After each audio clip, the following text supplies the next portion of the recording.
रियाज एक छोटे से गांव में रहता था।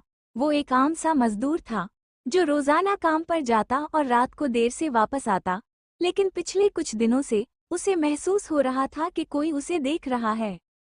ये सब उस दिन शुरू हुआ जब वो काम से लौट रहा था। चांदनी रात थी, लेकिन गांव की सुनसान गलियों में एक अजीब सा सुकून था। जैसे ही वो अपने घर के करीब पहुंचा, उसे लगा कि इसके साए के साथ एक और साया भी हरकत कर रहा है। वो रुक गया, साया भी रुक गया। वो चलने लगा, साया भी चलने लगा। लेकिन ये साया इसके कदमों की रफ्तार से मुख्तलिफ था, कभी तेज कभी सुस्त। रियाज ने खुद को तसल्ली दी कि शायद ये इसका वहम है। वो जल्दी से दरवाज़ा खोलकर घर के अंदर दाखिल हो गया और दरवाज़ा बंद कर दिया। मगर तब ही एक हल्की सी सरगोशी सुनाई दी।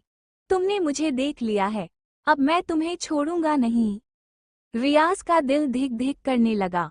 उसने फौरन कमरे की बत्ती जलाई, मगर रोशनी में भी वो साया दीवार पर मौजूद था और आहिस्ता आहिस्ता उसकी तरफ बढ़ रहा था।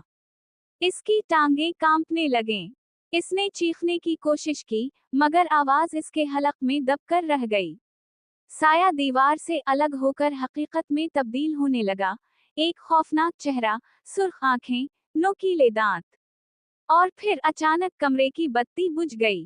अंधेरे में सिर्फ एक चीख सुनाई दी, और फिर हमेशा के लिए खामोशी छा गई।